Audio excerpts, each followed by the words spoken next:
Que clima é esse? O clima está pesado. E o que podemos fazer para aliviar?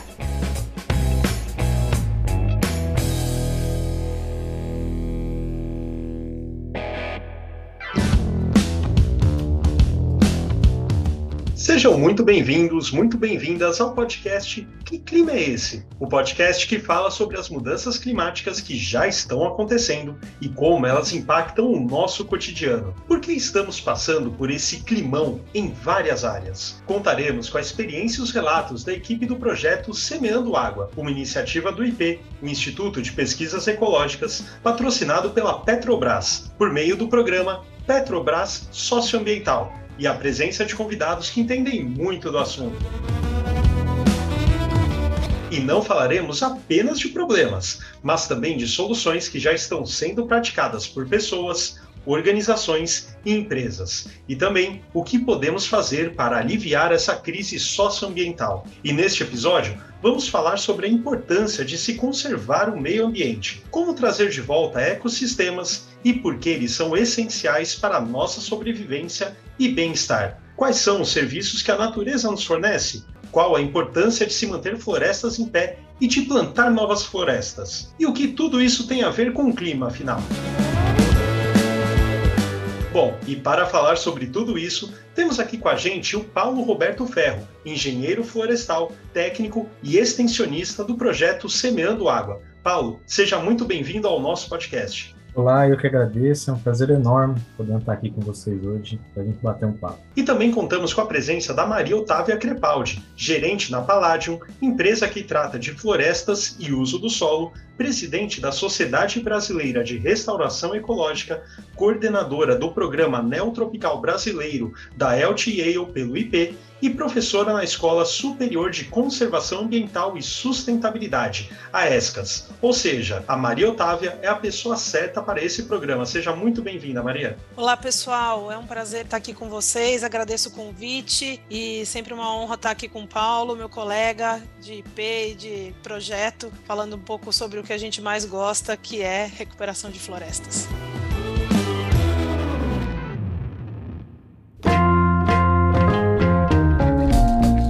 Bom, e vamos aproveitar e começar justamente por você. Você poderia compartilhar com a gente um pouco sobre a sua trajetória e também falar sobre o que une todas essas iniciativas das quais você faz parte? Com prazer.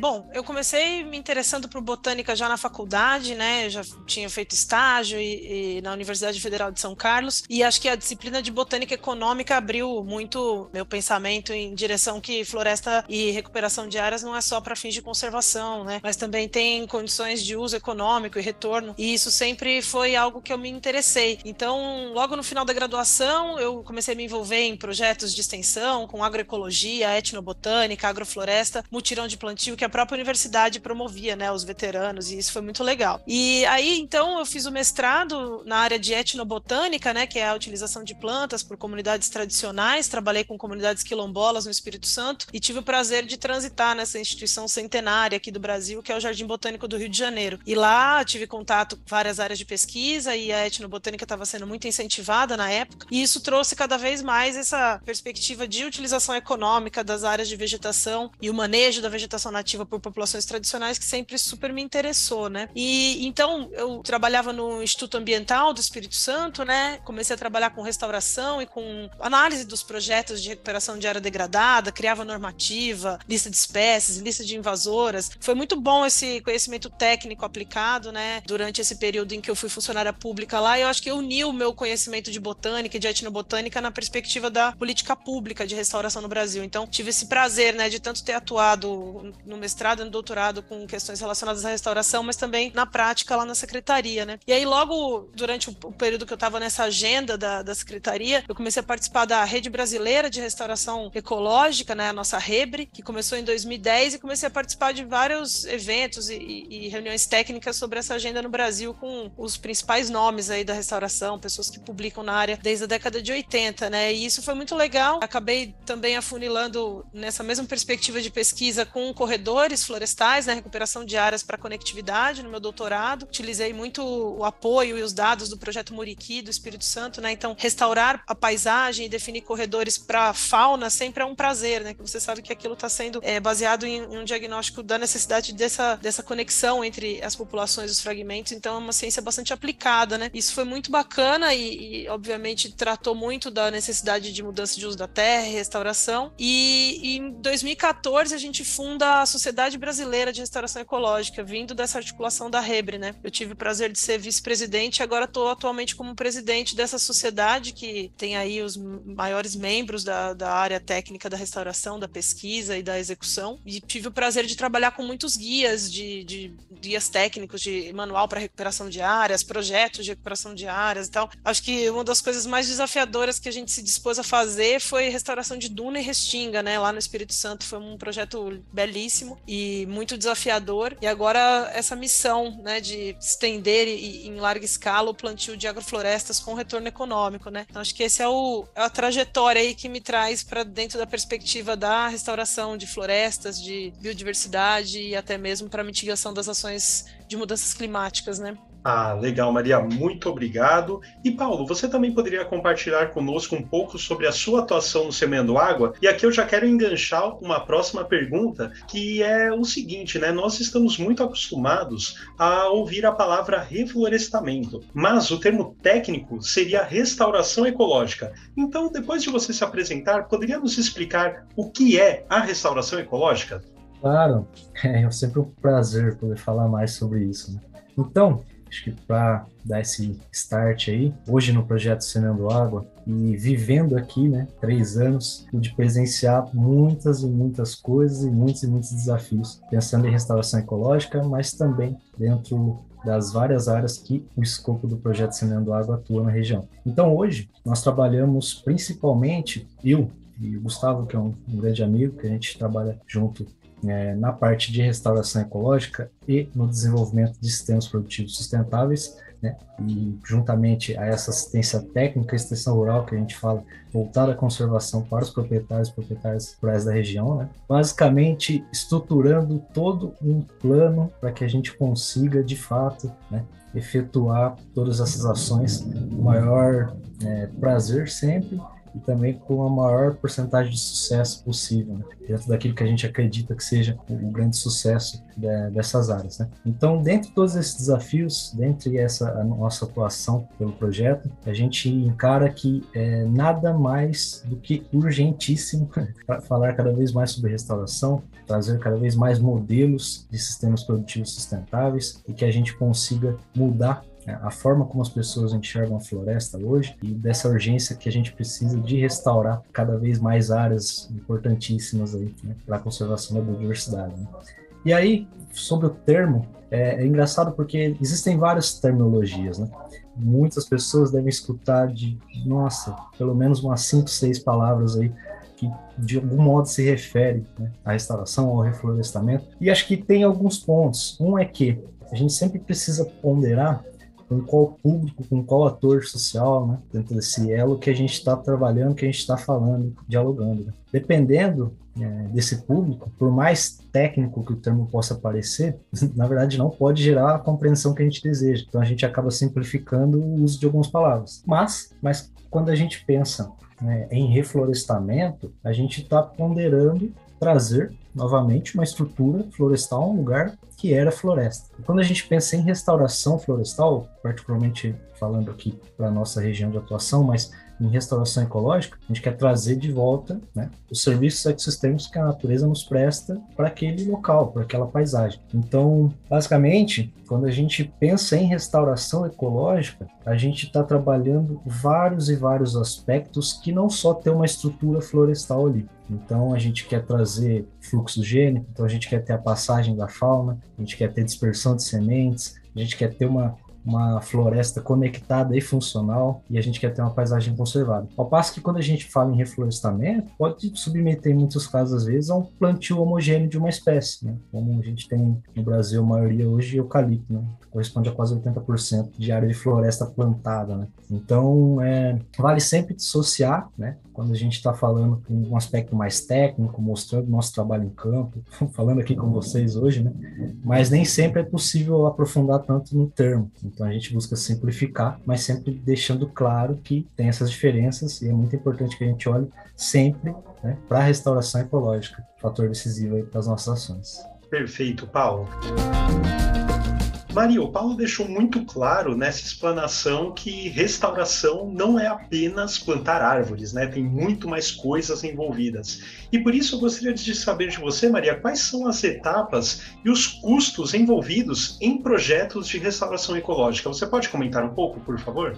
Claro, essa é uma polêmica muito clássica, né, Paulo? Que a restauração, ela não é só plantar árvore, né? Tem ecossistema, tem fitofisionomia dentro da Mata Atlântica, que é um bioma florestal, que não tem árvores, a presença de indivíduos arbóreos, né? Às vezes por limitação edáfica ou até mesmo a questão da fitofisionomia mesmo, né? A gente tem vários ambientes de restinga, por exemplo, que não tem nenhum componente arbóreo, né? Principalmente essa área pós-praia e tudo mais. Então é bastante simplista a gente só querer restaurar através de plantio de árvores, né? Ou então falar restauração florestal, às vezes a gente está fazendo restauração de ecossistemas. Então, acho que eu gosto das 3 regras de ouro na restauração de ecossistemas, né? Acho que a primeira seria o diagnóstico da área e da paisagem, que o Paulo pontuou muito bem, né? A gente inicia o processo de restauração, a planificação inicia com o diagnóstico, né? E principalmente da paisagem também, porque você tem que entender como que está o seu ecossistema do entorno, até para a segunda regra de ouro, que seria a definição do ecossistema de referência. Onde você quer chegar na sua restauração? Qual é o seu ecossistema de referência, né? Às vezes o seu sistema de referência é muito diferente daquilo que você está planejando com árvores, por exemplo, né? A gente tem várias histórias clássicas dessa de tentar restaurar ambientes que nunca tiveram componente arbóreo e era só perguntar para os vizinhos se aquela área algum dia já teve árvore, porque realmente a gente ia perceber que era uma limitação edáfica, né? Então, acho que o ecossistema de referência e o diagnóstico são as 2 principais regras de ouro. E a terceira, e não menos importante, seria o monitoramento disso para depois do plantio, né? Depois das primeiras intervenções, para fins de manejo adaptativo, né? Nem sempre a gente acerta a trajetória. O nosso papel como restaurador de ecossistemas é permitir a sucessão ecológica, permitir a trajetória do ecossistema, né? Rumo ao ecossistema de referência. Então, dentro desse contexto, muitas vezes é importante acertar a trajetória, né? É a história do GPS, né? Às vezes ele te conserta a trajetória, te mostra o melhor caminho para você seguir nessa sucessão ecológica. Então, acho que é muito importante o monitoramento e o manejo. E acho que, já pulando para a questão dos custos, né? Essas são premissas importantes para quando a gente vai orçar e desenhar projetos de recuperação e restauração de ecossistemas. Porque muitas vezes as etapas como o diagnóstico da área e da paisagem, a prospecção de áreas, a definição do ecossistema de referência, né, ela não é contabilizada pelo doador, pelo financiador. E são custos que são muitas vezes, né, previsíveis, porém tudo pode acontecer. Você não sabe, o Paulo sabe muito bem que trabalha com extensão, você não sabe quantas visitas e quantos cafezinhos e cafuné no cachorro a gente vai precisar para trazer um proprietário, né, de uma área-chave para restauração, para o desenho de um corredor, né? Corredor tem essa peculiaridade. Não é qualquer lugar que você vai restaurar, você tem que restaurar para promover a conectividade. Então, há ferramentas belíssimas que você utiliza para fazer a modelagem, que no fim do dia te dá uma indicação de qual território é prioritário para você ir lá e conversar, tomar cafezinho, passar a mão no cachorro e atender outros anseios do proprietário, de produtividade, de visão integrada da propriedade, para daí você diagnosticar, olha, essa área aqui ficaria belíssimo um corredor, dá para você tirar, né, uma produção de fruta ou de alguma coisa,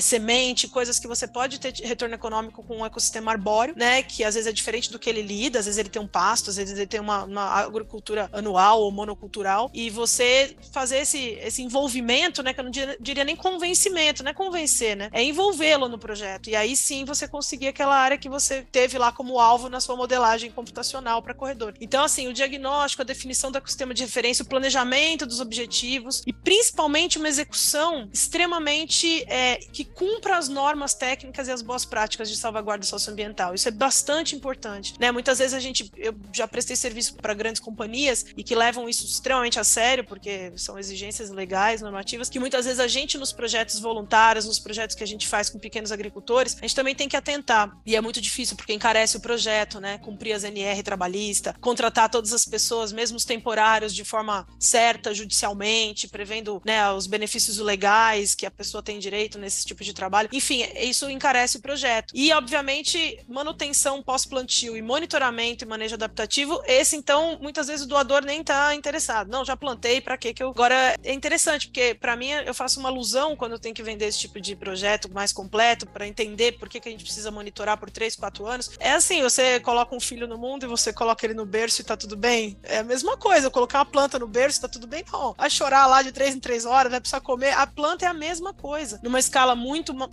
menos complexa, talvez, do que criar um mamífero ser humano, que é muito dependente, né? O ecossistema, ele tende a se autocontrolar, se autorregular, mas você precisa de cuidados, e dependendo da área, cuidados intensivos, até o 2º, 3º ano, até a trajetória e se estabilizar rumo a uma transição para uma maior complexidade. Então, acho que esse é o ponto que muitas vezes nos projetos não são bem orçados, ou então o doador não tem interesse em fazer esse monitoramento mais longo prazo, entendendo que já plantei, já está feito, né? Bom, acho que é importante prever esses custos, né, de prospecção de áreas, do diligence documental, a limpeza e o isolamento dos fatores de perturbação, né? O metro linear de cerca hoje é bastante caro, e coleta de sementes, que muitas vezes também não é previsto nos projetos, né? E se você quer restaurar espécies nativas, geralmente elas não estão disponíveis, todas elas, na sua diversidade, na sua complexidade, em viveiros. Então tem que planejar com 1 ano, 2, às vezes, de antecedência, de acordo com a fenologia. O preço dos insumos, que também costuma ser bastante variável, né? O preço do combustível, quando oscila, a gente usa maquinário na área, tem esse valor também, e valor de mão de obra, enfim. E principalmente esse custo das manutenções e monitoramentos, que muitas vezes não é considerado ou não é interesse do financiador, né? Então, só para dar um panorama, assim, a gente tem hoje custos que vão de 10 a 100 mil reais por hectare, dependendo da complexidade. Então, assim, é altamente variado, né? Eu falo 10, processo de condição de regeneração natural, sem necessidade de isolamento e com, né,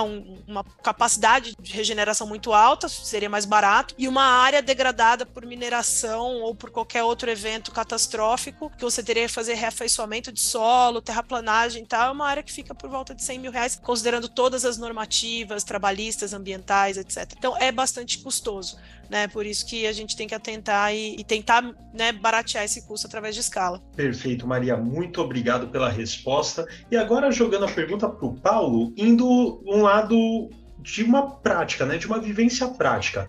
Paulo, você poderia nos contar um pouco sobre os desafios da restauração no Cantareira? Claro, a Maria já citou muito bem todos os desafios que a gente enfrenta, que acabam, né, sendo desafios gerais. A gente vê os gargalos na cadeia produtiva da restauração, em qualquer que seja o bioma que a gente esteja trabalhando. Então, é mais uma questão de olhar, até pensando em mercado, as oportunidades que a gente pode fomentar, né? Principalmente pensando que a gente tem esse déficit de áreas para serem restauradas e ecossistemas para serem restaurados. Então, olhando aqui para o sistema Cantareira, temos vários desafios, e a gente até costuma brincar, mas é uma brincadeira para chamar atenção com um fundo de verdade, que é a restauração ecológica. Ela é mais social do que qualquer outra coisa, porque a gente tem os filtros biológicos, né?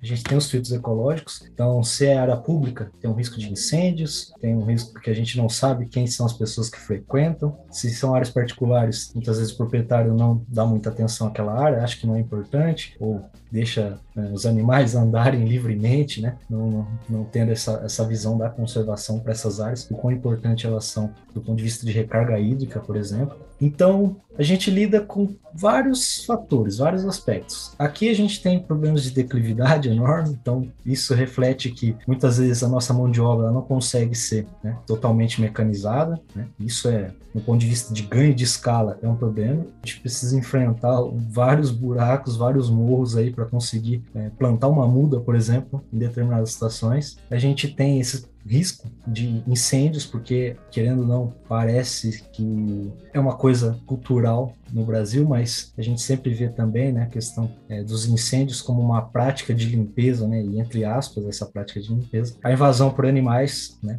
isso tanto em áreas públicas como em áreas particulares, né, E tudo isso vai influenciar no seguinte: a gente precisa, como a Maria bem colocou, trabalhar cada vez mais esse diagnóstico participativo, então envolver, né, os proprietários, envolver os donos dessas terras nesse processo da restauração ecológica. Nada mais é do que a gente está auxiliando essa dinâmica da natureza, só que a gente coloca ali inputs para que a gente consiga acelerar esse processo. E isso também vai influenciar diretamente, né, no que a gente está querendo gerar de benefício para aquela situação. Então, no sistema Cantareira, a gente tem N variáveis que podem influenciar o nosso trabalho, e a gente precisa olhar particularmente para cada uma dessas áreas para promover um melhor planejamento possível e que a gente consiga, dentro desse planejamento, executar as ações da melhor maneira possível. Então, dentro desse plano, a gente tem uma lista de coisas que a gente quer executar, quer fazer, tem que lidar com esses problemas e a gente vai tender, né, a fazer esse manejo adaptativo muitas vezes, que a Maria falou. Nem sempre a gente vai conseguir executar exatamente o que a gente quer, porque a gente tem esses gargalos, tem esses desafios, mas a gente busca ao máximo seguir o nosso planejamento, o nosso protocolo. Desafio de gente grande, né, Paulo? Bastante desafiador, né? E pegando o exemplo que a Maria colocou do metro linear de cerca, né, a gente já vê o custo que isso pode ter, né? Nada, um quilômetro linear de cerca aí vai girar para mais de 20 mil reais. Então é bastante coisa que a gente está falando, sabe? Bom, e agora que já vimos que restaurar é muito mais do que só plantar mudas, vamos para o nosso quadro Torta de Climão. Aquela pergunta chata e incômoda, mas que precisa ser feita. E a torta de climão de hoje é: por que é preciso recuperar áreas que foram desmatadas? Não tem ainda muita floresta no Brasil? Toda vez que a gente vê imagens da Amazônia, mesmo com desmatamento, a gente vê um montão de árvore e tudo verde. Afinal, qual é a utilidade dessas áreas? Vamos lá, passo esse desafio primeiro para Maria. Maria, como você responde essa torta de climão? Essa é uma boa, inclusive já tinha sido até argumento aí do passado de algumas pessoas da política, né, contra a política ambiental aí no Brasil, né, então é bastante perigoso esse argumento. Na verdade, a gente sabe que o Brasil é um país privilegiado em termos de florestas, mas a gente tem biomas altamente degradados, como é o caso da Mata Atlântica, né, resta muito pouco da Mata Atlântica, né, dependendo do qual indicador você usa, menos de 10%, né, mas não mais do que 20%, então assim, o negócio é focar em quais são essas áreas, por exemplo, que tem alto custo de oportunidade, que são utilizadas pela agricultura principalmente, e que precisam de restauração. Essas sim são os desafios, né, e que precisa ser feito, porque há uma necessidade de conectividade, como eu disse anteriormente, né, para permitir fluxo gênico de animais, e principalmente ligada também aos serviços ecossistêmicos que essas áreas prestam, né, em toda a sua amplitude de serviços, que pode trazer retorno econômico, não só produção, né, produção de frutas, produção de semente, produção de óleos, resinas, etc., mas também essa questão do carbono agora, que está sendo altamente um bom negócio, né, tá sendo negociado em larga escala no Brasil e no mundo, e que tem total relação com a questão da grande potencial que as florestas e os ecossistemas em crescimento no Brasil têm de captura de carbono, né, de sequestro de carbono. Isso fomenta toda uma cadeia da restauração. E aí eu só quero passar rapidamente por um estudo inédito realizado pela SOBRE, pelo Pacto, pela Mata Atlântica, Aliança pela Amazônia, Coalizão, Brasil, Clima, Floresta e Agricultura, com o apoio da TNC, a The Nature Conservancy, e a WRI, que é a World Resources Institute. A gente fez essa pesquisa em 2020, de forma online, com 356 instituições da cadeia da restauração, distribuída em 25 unidades da federação, com o objetivo de mapear a estrutura e distribuição de postos de trabalho no Brasil ligado à cadeia da restauração. Esse levantamento deu origem à Vitrine da Restauração, que é um portal que reúne todas essas organizações que trabalham com restauração ecológica no Brasil e facilita o contato dos interessados. Então a Vitrine está disponível para todo mundo lá no site da SOBRE. E se a gente cumprir com a meta de restaurar 12 milhões de hectares até 2030, a gente gera, né, de 1 milhão a 2,5 milhões de postos de trabalho direto na cadeia da restauração. É um emprego a cada 2 hectares restaurados. Então isso é movimentação da economia, e é isso que a gente está trazendo agora para a discussão nessa mesa da importância da restauração para fins de movimentação da economia também, não só para combater as mudanças climáticas. Perfeito. E você, Paulo? Olha, para não copiar as palavras da Maria, que ela colocou muito bem, né, eu vou puxar para um lado que talvez um pouco mais social, no sentido de que a gente precisa promover cada vez mais esses diálogos, essas discussões, né? Levantar sempre essa questão, né, do porquê manter a floresta em pé. Então a Maria já colocou muito bem todos os pontos. E não só isso, a gente também promover essa valorização das nossas florestas e principalmente da nossa biodiversidade. Então não é simplesmente uma área de preservação permanente, em muitos casos, que a gente vai manter lá intacta e aquilo para quem está vendo de fora é uma área de mato, né, que não pode ser mexida, entre outros argumentos, e acaba que a gente vai se dissociando desse processo. Então a gente precisa muito envolver cada vez mais as pessoas, entender essa dinâmica. Então quando a gente fala desses biomas florestais, né, particularmente, que tem estrutura de floresta, a atividade, a ocupação, o uso do solo dentro do domínio desses biomas tende a uma hora ou outra migrar para uma floresta, porque esse é o processo natural, né? Supondo que a gente abandone uma área, claro, dependendo do estágio de degradação, a gente vai ver uma floresta ali em processo de formação, mesmo que isso seja muito mais do que a gente possa ver no futuro, né? Mas a gente precisa trazer cada vez mais essa valorização da floresta em pé e sem falar que é nossa, como que eu posso dizer essa palavra?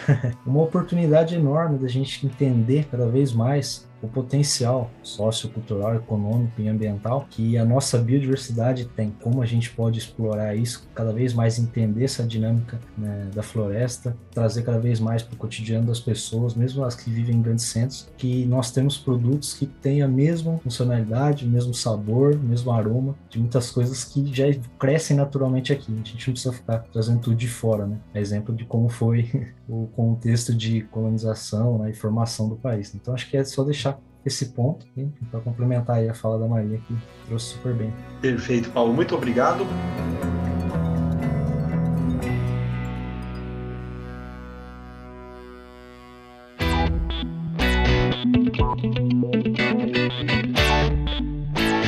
Bom, torta de climão servida, torta de climão já retirada. E com isso nós rumamos para o nosso último bloco do programa, o quadro Tá Pintando um Clima,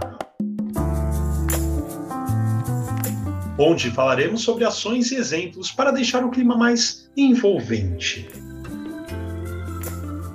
E por falar em envolvimento, a ONU declarou esta como a década da restauração de ecossistemas. Maria, você poderia nos comentar brevemente o que isso significa e o que tem a ver com o mercado de carbono? Muito legal, né? A restauração de ecossistemas é parte da solução para a crise climática, né? Isso já foi incorporado pelos países signatários, né? Tanto é que tem as conferências das partes, entre outras. E também para a crise de perda de biodiversidade e tem um papel fundamental no alcance da Agenda 2030, né? Contribuindo com todos os 17 ODS, os Objetivos do Desenvolvimento Sustentável. O objetivo da década é prevenir, deter e reverter a degradação dos ecossistemas em todo o mundo. E ela traz muita visibilidade, porque ela é uma proposta da ONU, do PNUMA, né? Essa estratégia contribui diretamente para o cumprimento de vários acordos importantes da ONU, como o Acordo de Paris, o Programa de Neutralidade da Degradação de Terras, o Marco Global para a Biodiversidade pós-2020, né, da Convenção da Diversidade Biológica e o Desafio de Bonn. Então, esse plano de ação da década prevê basicamente 3 pilares principais. Movimentos regionais, que é um pouco do que a gente está fazendo aqui no Brasil, compromisso político, né, que estamos agora nessa agenda também, ganhando espaço novamente no Ministério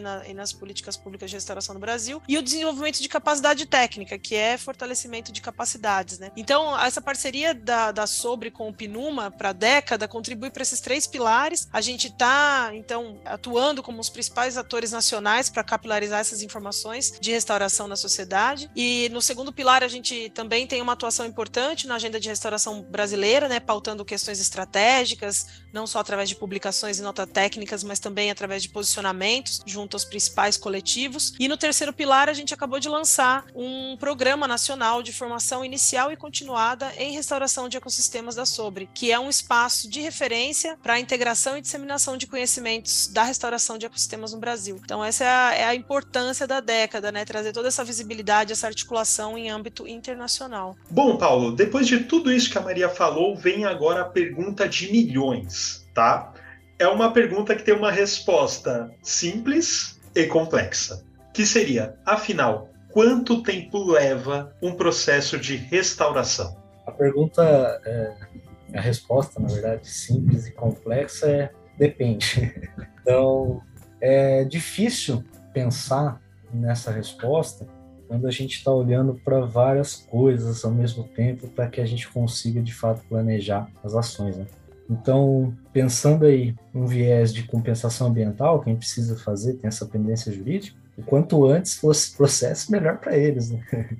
Mas quando a gente pensa nessa promoção dos serviços ecossistemas que a gente quer trazer, a gente está falando de muito mais tempo, né? Porque a dinâmica da floresta, a escala de tempo dessa construção é diferente da escala de tempo que a gente tem, essas percepções diárias, né? Vamos colocar assim. Então, a dinâmica de quem trabalha num grande centro, tem que pegar vários transportes, trabalha o dia todo, acha que, pensa, né, conviveu com aquilo, que as coisas são muito dinâmicas, muito rápidas e acontecem ali naquele instante. Às vezes a gente pode iniciar o trabalho em uma área e depois de um ano a gente vê muita pouca diferença no sentido visual, né? Então a gente precisa entender cada vez mais também como é esse comportamento da floresta e desses vários áreas que a gente trabalha, porque nem toda área, nem todo local que a gente esteja trabalhando reage da mesma forma. Então não tem esse modelo, não tem esse padrão, essa receita de bolo que a gente vai falar, então para essa área aqui a gente tem tanto tempo que a gente vai conseguir restaurar, ou para essa área aqui a gente vai conseguir fazer em muito menos tempo. Claro, a gente consegue diagnosticar, né, vários fatores que contribuem. Por exemplo, como a Maria falou mais cedo, sobre a regeneração natural. O fato de ter uma regeneração natural abundante, né, e forte, né, vamos colocar assim, pode acelerar em muito esse processo, essa dinâmica que a gente está querendo trabalhar na região, na área. Então, tem muita variável. Para finalizar, eu ficaria com depende sempre, porque nem sempre a gente vai conseguir dar uma data, dar um número para as pessoas. A gente precisa explicar o processo e deixar muito bem claro que isso leva tempo. E é um tempo que, às vezes, não nos cabe muito definir, né? Perfeito, Paulo. É exatamente isso, né? É uma resposta simples, depende, que carrega uma complexidade enorme dentro dela, né?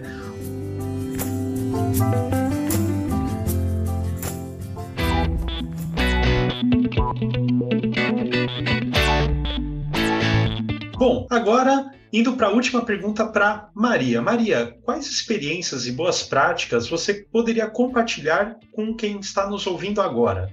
São inúmeros projetos interessantíssimos, altamente enriquecedores e inspiradores, né? Começando talvez pelos internacionais, que eu acho que são fantásticos, todo mundo deveria conhecer, que é o Working for Water da South Africa, né? Da África do Sul. Uma articulação importantíssima, riquíssima, num ecossistema que realmente tem problemas de déficit hídrico, então foi uma articulação em nível do país todo, né? E bastante importante de muitos anos. Eu acho que um outro projeto super inspirador, que também trata de um ecossistema extremamente peculiar, né, a savana, que é a Grande Muralha Verde, que são corredores de vegetação na África, né, que pegam toda a parte subsaariana. É extremamente importante conhecer essas histórias. Tem, acho que no Netflix, se não me engano, esse tipo de documentário, né, de ação. E aqui no Brasil, acho que a gente tem vários projetos de sucesso, né, o próprio IP tem muitos projetos de sucesso. Lá no Pontal foi um projeto extremamente citado no Brasil inteiro. O Lauri ganhou prêmio da SER, né, da Society of Ecological Restoration, pelo Corredores da Vida, né, os corredores de floresta lá na região do Pontal do Paranapanema, tirando da categoria de ameaça, né, um primata extremamente ameaçado e também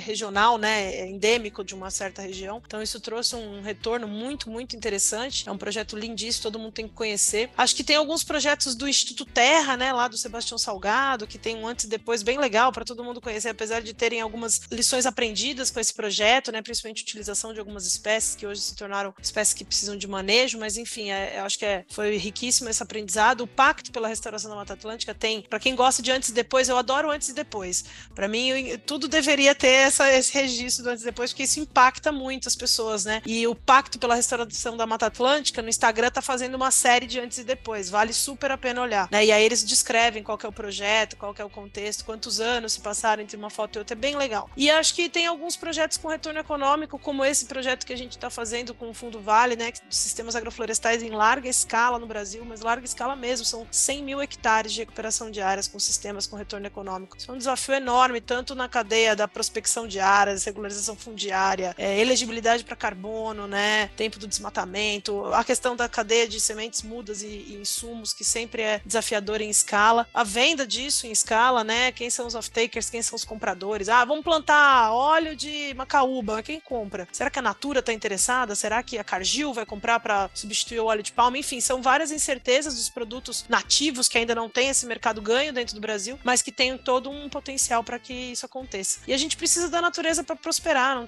tem prosperidade sem a natureza, né? Isso a gente visualiza as crises humanitárias aí do passado, muitas delas foram relacionadas com questões ligadas à destruição dos ecossistemas, né? Os maias, enfim, tem uma série de civilizações antes dessa invasão da Península Ibérica nas Américas que contam muito dessa história, né? Então acho que é isso, acho que esses projetos são inspiradores e eu sugiro todos a visitar essas páginas, seguir, engajem-se. Perfeito, precisamos da natureza para prosperar. Excelente frase para finalizar, Maria, muito bom. E agora, Paulo, para encerrarmos de vez este episódio, eu gostaria que você falasse um pouco mais, seguindo esse gancho dado pela Maria, como fazer com que cada vez mais pessoas se sintam parte desse mundo interconectado, deste grande ecossistema Terra e também façam parte da sua restauração.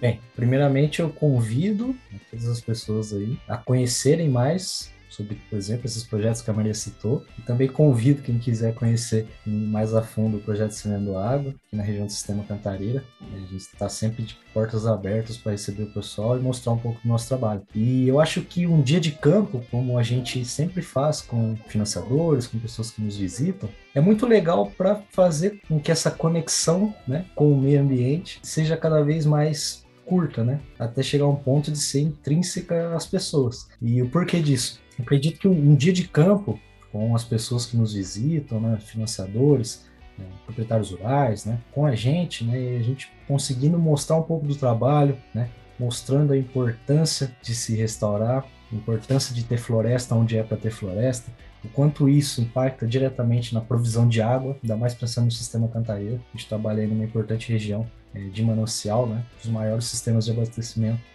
do mundo que a gente tem, né? Então, ter essas pessoas aqui e poder mostrar para elas um pouquinho desse trabalho, né? Porque a gente precisaria de muitas horas e muitos dias para explicar tudo que a gente gostaria, né? Inclusive, essa conversa deveria ter uma temporada inteira. Mostrar isso faz com que as pessoas tragam cada vez mais para dentro de si a importância e esse entendimento de que o meio ambiente ele não é uma coisa dissociada, né, das nossas vidas. Então, a gente precisa cada vez mais entender isso. Porque é isso que vai refletir lá na frente nas nossas ações, na forma como a gente enxerga o mundo, na forma como a gente enxerga a procedência das coisas, de onde vêm produtos, serviços, entre outras coisas. Então, estar em meio à natureza, vamos colocar assim, né? Ainda mais junto de pessoas que acreditam naquilo, né? Com bastante propósito naquilo que fazem, como é o nosso caso, né? E o IP tem muito isso como missão, é extremamente importante e, mais uma vez, acho que fica o convite para que todos possam, né, pelo menos em um dia de suas vidas, poder visitar projetos como esse e ver a importância desse trabalho, né? E como isso impacta lá na casa dela, na cidade, né? Perfeito. Eu tenho certeza que a participação de vocês aqui neste episódio do Semeando Água, com certeza vai ajudar nesse objetivo. E é nesse clima de plantios e de florescimento que nós nos despedimos por aqui. Eu agradeço muito a participação do Paulo e da Maria. Muito obrigado, pessoal. Obrigada, pessoal. Eu que agradeço. Foi um prazer estar aqui debatendo com vocês e até a próxima. Grato, pessoal. É um prazer sempre enorme poder falar sobre restauração ecológica e espero voltar mais vezes. Tem muita coisa para a gente discutir ainda. Um grande abraço. Com certeza, muitas coisas a discutirmos sobre esse tema e é claro que você que está nos ouvindo pode acompanhar os outros episódios aqui do nosso podcast Que Clima é Esse?, assim como os episódios seguintes para continuar dentro deste mundo. E esse foi o podcast Que Clima é Esse? Uma produção do projeto Semeando Água, uma iniciativa do IP, o Instituto de Pesquisas Ecológicas, patrocinado pela Petrobras por meio do programa Petrobras Socioambiental. Muito obrigado por nos ouvir até aqui e até o próximo programa.